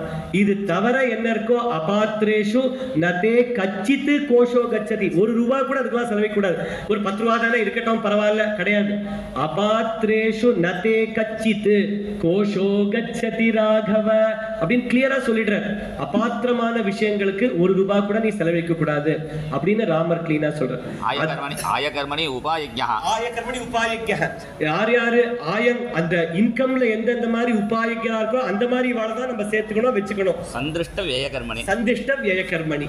அதை தெரிஞ்சு எந்தெந்த வியயகர்மணம் பண்ணணுமோ அந்த மாதிரி இருக்க வாழ வச்சுக்கணும் அப்படின்னு முன்னாடி சொல்ற. அதுக்கப்புறமா விசேஷமா இவ்வளோலாம் சொன்னவர் கரெக்டா கிளாரிஃபை பண்றார் ஒரு விஷயம். இவ்வளோலாம் சொல்லியிருக்கேன்ப்பா, ஆனா வேதனம் பக்தம் என்னென்ன இருக்கோ, சேலரி, வேஜஸ், ரேஷன் என்னென்ன கொடுக்கணுமோ நீ இந்த ஜனங்களுக்குலாம் தீர்க்கயசி ஒரு நாள் கூட லேட் பண்ணக்கூடாது. சேலரி டேட்டு 31ஆம் தேதினா 30ஆம் தேதியே சேலரி போட்டுடணும். அதை நீ அப்புறமா லேட் பண்ணினேனாக்கா அனர்த்தம் பவிஷ்யத்திங்கிற பதத்தையே சொல்ற. அது உனக்கு பெரிய அனர்த்தமா, உனக்கு நாளைக்கு அக்னியா வந்து உன்னை அது அப்படியே ராஜ்யத்தையே தகிச்சிரும். அந்த மாதிரி அதை பார்த்து பண்ணுன்னு அந்த வேஜ் மேனேஜ்மெண்ட், சேலரி டிஸ்பர்ஸ்மெண்ட் பத்தி ஸ்பெசிஃபிக்கா சொல்ற. இதெல்லாம் கூட ஒரு விஷயங்கள்னு நம்ம அக்செப்ட் பண்ணிக்கலாம். கடைசியில வரைச்சே கிட்டத்தட்ட ஒரு 74வது ஸ்லோகத்துல அவர் சொல்றார், ஒரு விசேஷமான ஸ்லோகம் சொல்றார். சாதாரணமா பார்த்தா நமக்கு புரியாது. என்ன சொல்றாருனாக்கா, கச்சித் ஸ்வாது கிருதம் போஜ்யம் ஏகோ நாஷ்னாசி ராகவ கச்சித் ஆசம்சமானேப்யஹ மித்ரேப்யः சம்பிரயச்சசி. சாதாரணமா மேல்மடியா பார்த்தாக்க நமக்கு என்ன தோணும், கேவலாகோ பவதி கேவலாதி, கேவலாதோ பவதி கேவலாகி. அதுக்காக சொல்றார், தனியா யாராவது சாப்பிட்டா அவன் பாபத்தை சாப்பிடுறான் அப்படின்னு வேதம் சொன்ன வாக்கியத்துக்கு இதை ஒரு பிரமாணமா எடுத்துக்கிறான்.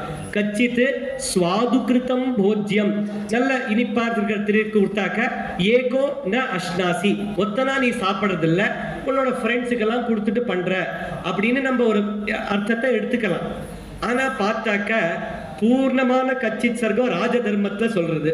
ராஜதர்மத்துல நடுவுல வரச்சே குழந்தைக்கு சொல்றச்சே சாக்லேட் கொடுத்தா பக்கத்துல you should share your chocolates அப்படிங்கிறது எங்கேருந்து நடுவுல வந்தது?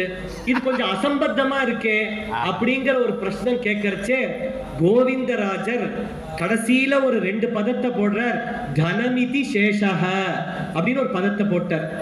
அப்படின்னாக்க என்னன்னாக்க ஒரு நிறுவனமோ ராஜ்யமோ நடத்துறச்சே கச்சித் ஸ்வாது கிருதம் போஜ்யம், the profits which you get out of doing this organization ஏகோ நாஷ்னாசி, நீ தனியா நீ சாப்பிடுறது இல்ல, அத யார் யார் கொடுக்கணுமோ கொடு அப்படிங்கிறார். இன்னைக்கு this is for more visionary than today. இன்னைக்கு நடக்கிறத விட இன்னும் நல்ல திருஷ்டி கோச்சரமா இருக்கு, இன்னும் விஷால திருஷ்டியா இருக்கு. எப்படி அப்படின்னாக்க இன்னைக்கு என்ன ஆறுது, இங்க இருக்கிறவா நிறைய பேர் ரிட்டையர்டா இருக்கேள், ஃபண்ட்ஸை ஸ்டாக் மார்க்கெட்ல போட்டிருப்பேன். ஸோ ஷேர் ஹோல்டர்ஸாக இருக்கேள் நீங்க அப்படின்னாக்க என்ன கிடைக்கும்? ஷேர் ஹோல்டருக்கு இப்ப டிவிடெண்ட் டிக்ளேர் பண்ணா யாருக்கு கொடுப்பா? அந்த ரெஜிஸ்டர் டேட்ல யாரு ஷேர் ஹோல்டரா இருக்காளோ அவளுக்கு தான் டிவிடெண்ட்ஸ் கொடுப்பா. ஆனா ராமர் என்ன சொல்றார், வெறும் ஷேர் ஹோல்டர்னு பண்ணாம இத ஸ்டேக் ஹோல்டரா பண்ணிக்கோ. அப்படின்னா என்ன? ஆசம்சமானேப்யஹ மித்ரேப்யஹ, உனக்கு யார் யார் வாழ்த்துறாளோ, உனக்கு யார் யார் வெல்விஷர்ஸ் இருக்காளோ, உனக்காக யார் டெய்லி ப்ரே பண்றாளோ, சின்ன வயசுல உனக்கு ஹெல்ப் பண்ண ஃப்ரெண்ட்ஸ் யார் இருக்காளோ, உன்னை எடுத்து வளர்த்தி உனக்கு பாடம் சொல்லிக்கிற டீச்சர்ஸ் யார் இருக்காளோ, உன்னோட குரு இருக்காளோ, அவள்லாம் ஷேர் ஹோல்டரா இருக்க வாய்ப்பு இல்லை. ஆனா அவளுக்கும் இந்த ப்ராஃபிட்ஸ்ல ஒரு ஷேர் நீ கொடுக்கணும்ப்பா பரதா அப்படின்னு சொல்ற. இதை யோசிச்சு கூட பார்க்க முடியாது இந்த காலத்துல, அவ்வளோ பெருமையான ஒரு தத்துவத்தை அவர் சொல்றார். அப்படின்னு இந்த தனமிதி சேஷாலேருந்து நம்மளால யோசிக்க முடியறது அப்படின்னு தெரியறது. இதெல்லாமே நம்ம கோஷம் அப்படிங்கிற ஒரு இடத்தை எடுத்துக்க முடியறது. அங்கேருந்து முன்னாடி வந்தோனையும் தண்டக, தண்டக அப்படிங்கிறச்சே தான் சைன்யம். சரி, சாதாரணமான சைன்யத்தை எப்படி பரிபாலனம் பண்றது அப்படின்னு நிறைய சொல்றார் நம்ம அர்த்த சாஸ்திரத்துல கௌட்டில்யர்.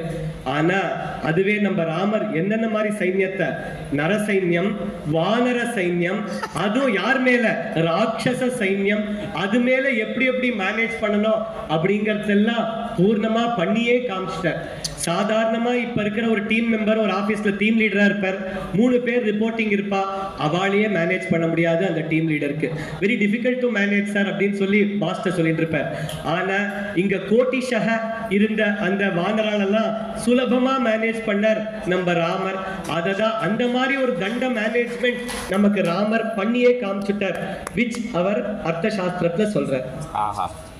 அதே மாதிரி அதுக்கு ஒரு கச்சித் சர்க்கத்துல ஒரு ஸ்லோகம் சொல்றார். தண்டம்ங்கிற விஷயம் வரைச்சே, ஈஸ்வஸ்திரவர சம்பன்னம் அர்த்தசாஸ்திர விசாரதம் சுதன்வானம் உபாத்யாயம் கிம் தாத பகுமன்யசே அப்படின்னு சொல்றார்.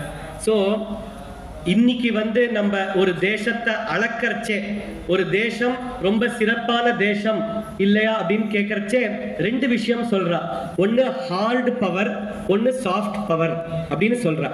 இந்த சாஃப்ட் பவர் அப்படின்னா என்ன அப்படின்னாக்க, அந்த தேசத்தோட பாஷைகள், அதோட சம்ஸ்கிருதி, அதோட போஜன வியவஸ்தா, கலினரி குசின், அதுக்கப்புறம் அங்க இருக்கிற டிராவல் டூரிசம், அதுல இருக்கிற ஹாஸ்பிட்டாலிட்டி, அவள்கிட்ட இருக்கிற ஸ்போர்ட்ஸ் கல்ச்சர், அவள்கிட்ட இருக்கிற எல்லா இந்த மாதிரி எல்லா விஷயங்களும், சதுஷ்டி கலா, இது எத்தனையும் சேர்த்தாக்க என்ன சொல்றோமோ இத சாஃப்ட் பவர்னு சொல்றா.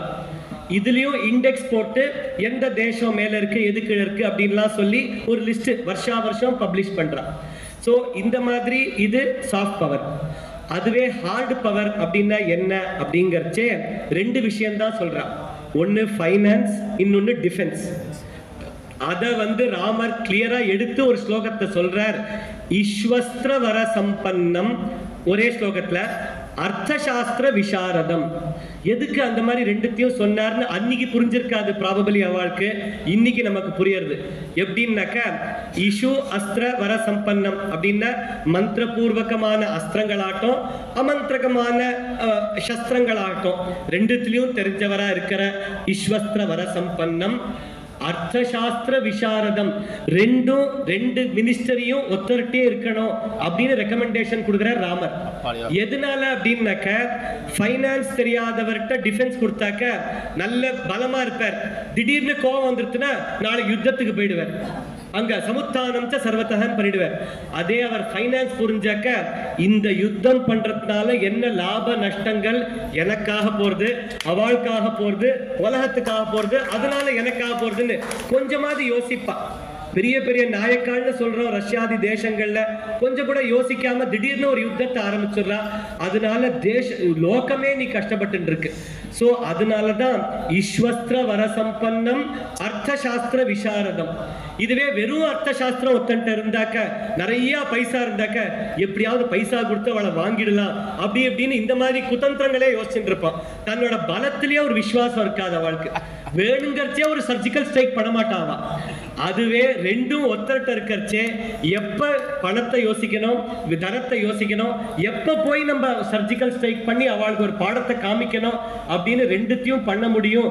அப்படிங்கிறச்சே ரெண்டும் ஒத்தரட்ட ஒரு ஆதிபத்தியத்துல இருக்கணும். அது ரெண்டும் தெரிஞ்சவர் ஒருத்தர் சுதன்வார் அப்படின்னு இருந்தார். சுதன்வா அப்படின்னு ஒருத்தர் இருந்தார். அந்த மாதிரி சுதன்வான உபாத்தியாயம் கிம் தாத்த மன்யசே நாஸ்தி பகுமன்யசே. நிறைய அவரை நல்லா விசேஷமா பாத்துக்கிறியாப்பா. ஏன்னா அந்த நாளைக்கு யுத்தத்துக்கு போனோமா வேண்டாமா, ஃபைனான்ஸ் பட்ஜெட் போடணுமா வேண்டாமா, ரெண்டு டிசிஷனும் கொடுக்க போறது அவர் தான் உனக்கு. அவரை கொஞ்சம் நன்னா புடிச்சு வச்சுக்கோ, நான் வர வரலையும் கொஞ்சம் அவரை நன்னா பாத்துக்கோ அப்படின்னு சொல்லி ஈஸ்வஸ்திர வர சம்பன்னம் அர்த்தசாஸ்திர விசாரதம் சுதன்வானம் உபாத்தியாயம் கிம் தாத பகுமன்யசே அப்படிங்கிற சில விஷயங்கள்ல தண்டக அப்படிங்கிறது பார்த்திருக்கோம். சுவாமி, அமாத்தியன், ஜனபத, துர்க, கோஷ, தண்டக, கடைசியில மித்ரம். அந்த மித்ரத்துவத்துக்கு எப்படி இருக்கணும் அப்படிங்கிற நிறைய விஷயங்கள். மித்ரன்னா எப்படி, அந்த மித்ரத்திலே எந்தெந்த டைப் ஆஃப் மித்ரால்லாம் இருக்கா, அவளை எப்படி நம்ம பார்த்துக்கணும், இந்த மித்ரால் எப்ப சத்ரு ஆக முடியும், அந்த சத்ருகளை எப்படி பண்ணணும், சந்தி, விக்கிரகம், அந்த ஷட்டு 6 தத்வஜ்ஞ, சந்தி விக்கிரக தத்வஜ்ஞ, அதெல்லாம் தெரிஞ்சவாளா இருக்கணும். அதுக்கப்புறம் சாமதானாதி சதுரோபாயாக, அதை தெரிஞ்சவாளா. இதெல்லாம் நிறைய சொல்றாரு அதுல. அது அத்தனையும் இங்க நம்ம பார்க்க முடியாது. நம்ம ராமாயணத்தை எடுத்தாக்க ஆரம்பத்திலே அவர் சொல்லிடுறார், மித்ரபாவேன சம்பிராப்தம் நத்யஜேயங் கதஞ்சன தோஷோ யத்யபி தஸ்ய ஸ்யாத் சதாமே ததகர்ஹிதம். ஏன்னா இன்னைக்கும் நம்மளை யாரையாவது அந்த இடத்துல உட்கார வச்சு ஒரு சத்ரு சைன்யத்திலேருந்து ஒருத்தர் வந்தாக்க நம்ம அவளை ஏத்துப்போமா அப்படிங்கிறது ஒரு கொஸ்டின் தான்.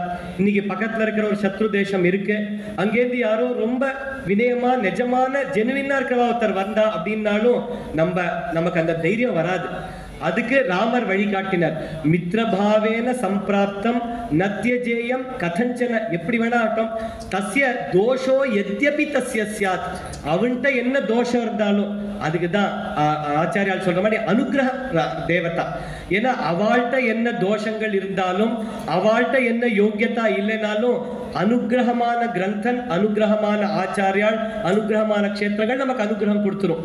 அதனால்தான் தோஷோ யத்யபி தஸ்ய ஸ்யாத் சதாமேதத் அகர்ஹிதம் அப்படிங்கிற மித்ரத்துவத்துக்கு இவர் எவ்வளோ பேஜா தியரி சொன்னாலும் பிராக்டிக்கலா செகண்ட் மாத்திரத்துல இம்ப்ளிமெண்ட் பண்ணி காமிச்சவர் நம்ம ராமர் தான்.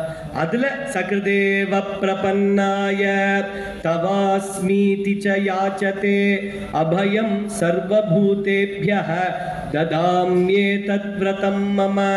இந்த மாதிரி ஒரு open mindedness towards all the other தேசம் இன்னைக்கு நம்ம ராஜால அதை பார்க்க முடியாது. முதல்ல எல்லாருமே கோச்சுண்டா இவா நிறைய ட்ரிப்பு போயிட்டு வந்துட்டு இருக்காருன்னு, அப்படி இல்லாம போல் உலகத்தையே தன்னோட மித்திரனா ஆக்கின்றவர் ஒரு ராஜானாக்க அந்த ராமராஜ்யத்தை புனக பிரதிஷ்டாபனா பண்ணிருக்கார். எப்படி அந்த ராமராஜ்யம் புனః பிரதிஷ்டாபனா ஆச்சு அப்படின்னாக்க அது அன்னைக்கே ராமரே சொல்லிட்டாரு. அவர் பரதன் பட்டாபிஷேகத்துல ராஜ்யத்தை வாங்கிக்கோன்னு சொல்றார். கொஞ்ச நாள் நீ பாத்துக்கோப்பா அப்படிங்கிறார். கொஞ்ச நாளைக்கு தான் பாத்துக்கணுமா அப்படிங்கறச்சே ஆமா கொஞ்ச நாளைக்கு எண்ணி வரைக்கும் அப்படிங்கறச்சே யாவதா வர்த்ததே சக்கரம் யாவதி ச வசுந்தரா தாவத்வமிஹ சர்வஸ்ய ஸ்வாமித்வம் அனுவர்த்தய அப்படின்னு அவர் கேட்கிறார்.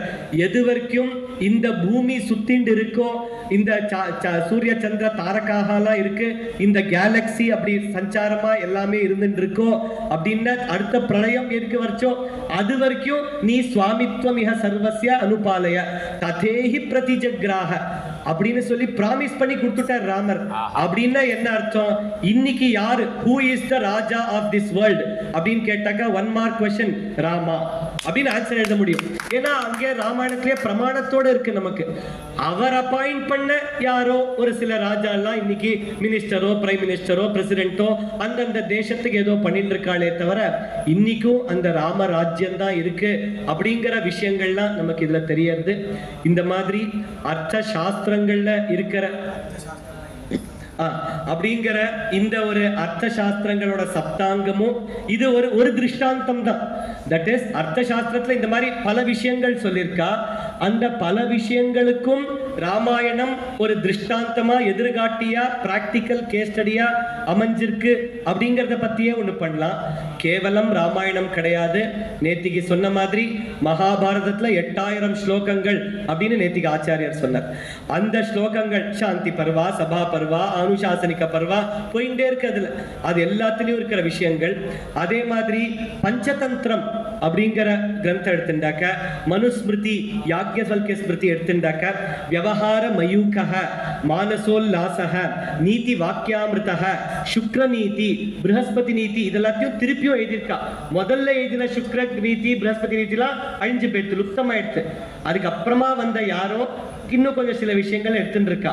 அதை சில விஷயங்கள் லௌகாயதிகமா கொஞ்சம் நாஸ்திகமா இருக்கிற விஷயங்களை எடுத்துட்டு நம்ம அர்த்தத்தை இதுல பிரதானமான விஷயம் எதுக்கு இந்த ரெண்டுத்தையும் எடுத்துக்கிறோம் அப்படின்னாக்க, இன்னைக்கு என்ன ப்ராப்ளம் ஆயிருக்கு அப்படின்னாக்க ப்ராஃபிட் அப்படிங்கிறத ஒன்னா பார்க்கறா, பர்பஸ் அப்படிங்கிறத தனியா பார்க்கறா.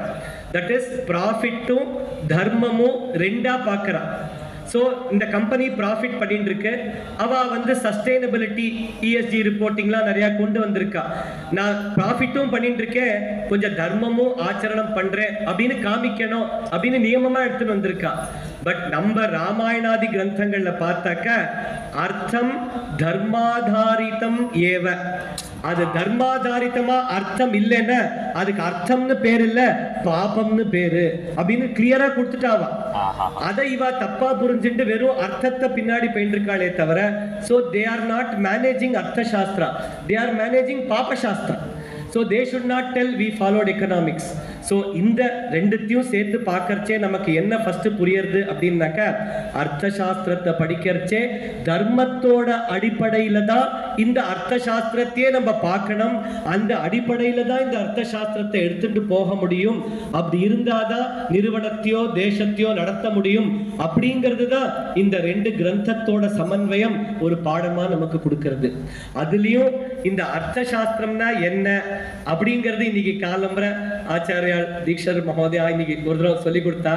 என்னன்னாக்க, நம்ம எல்லாருமே அர்த்தம் அப்படின்னோனுமே நம்ம பாக்கெட்ல இருக்கிற ஒரு மணி கரன்சியோ செக் புக்கோ பேங்க் பேலன்ஸையோ தான் நமக்கு முதல் ஞாபகமா வருது. ஆனா அர்த்த சாஸ்திரம்னு கௌட்டில்யர் கொடுக்கறச்சே கூட பிருத்திவியாக லாபே பிருத்திவியாக பாலன ரக்ஷண ஞானம் சாஸ்திரம் அர்த்த சாஸ்திரம் அப்படின்னு தான் கொடுக்கறா அப்படிங்கறத இன்னைக்கு மாமாவே தான் சொல்லி கொடுத்தா. தட் இஸ் அர்த்தம்னாக்க திரவிய ஒரு பணம் கிடையாது. அர்த்தம்னாக்க பூமி பிருத்திவி சம்பந்தமான எந்த திரவியம் இருந்தா கூட கோ பூ ஹிரண்யம் என்னென்ன தானியங்கள் தசதானம் இல்ல ஃபுல்லாவே தான். சோ அந்த எல்லாமே சோ இந்த என்னென்ன சம்பந்தமா இருக்கிற அத்தனை திரவியங்களும் கூட நமக்கு அர்த்த சாஸ்திரம் அப்படிங்கிற ஒரு இதுல வருதே தவிர ஒரு கரன்சி பைசா அப்படிங்கிற ஒரு அது அர்த்த சாஸ்திரம் கிடையாது.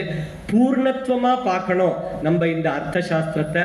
அந்த அர்த்த சாஸ்திரத்தை ஒரு தர்ம சாஸ்திரத்தோட அடிப்படையில தான் நம்ம பார்க்கணும் அப்படிங்கிற விஷயம் நமக்கு புரியுது.